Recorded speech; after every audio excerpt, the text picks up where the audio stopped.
Yaqulullahu tabaraka wa ta'ala lahu, lalu kemudian Allah Subhanahu wa taala pun berkata lagi kepada laki-laki tersebut, berkata, idhhab fadkhulil jannah, pergilah kamu dan masuklah ke surga. Lalu kemudian qala, Nabi SAW bersabda, fayatiha, laki-laki ini pun mendatangi surga lagi, wa yukhayyalu ilaiha annaha mal'a, lalu kemudian dalam benaknya dia kelihatan, sepenglihatan dia surga itu seolah-olah sudah penuh. Fayarji'u fayaqulu ya rabbi wajadtuha mal'a, lalu kemudian dia datang lagi kepada Allah Subhanahu wa taala, ya Allah atau ya Tuhanku, sesungguhnya aku melihat surga itu benar-benar sudah penuh, tidak ada lagi tempat untuk siapapun, atau tidak ada lagi tempat untuk saya.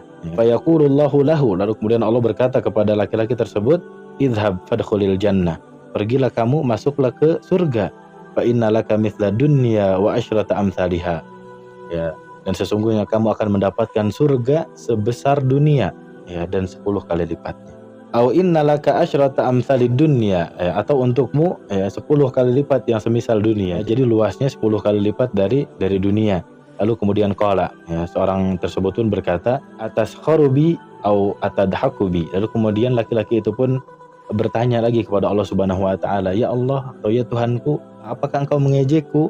Ya, apakah engkau sedang mentertawakanku ya Allah? Ya, lalu kemudian dia mengatakan, wa antal malik, padahal engkau raja yang sebenarnya, engkaulah Tuhanku, apakah engkau bercanda kepadaku? Ya, kalau bahasa kitanya, apakah engkau ngeprank kepadaku? Ya, bahwasanya saya adalah orang yang terakhir masuk surga. Ya, tapi engkau janjikan tadi, ya, dan aku telah melihat tadi surga seolah-olah penuh. Ya, sementara engkau menjanjikan aku akan mendapatkan surga yang 10 kali lipat daripada dunia. Apakah itu benar? Ya, seolah-olah begitu.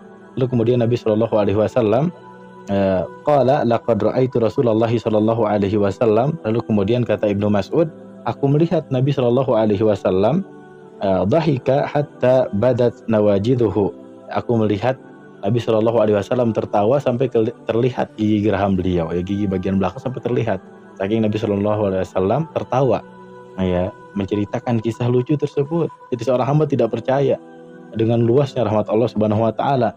Lalu kemudian qala fakana yakalu dzaka adna ahlil jannati manzilah, lalu kemudian kata Nabi Shallallahu Alaihi Wasallam, itulah penghuni surga yang paling rendah derajat.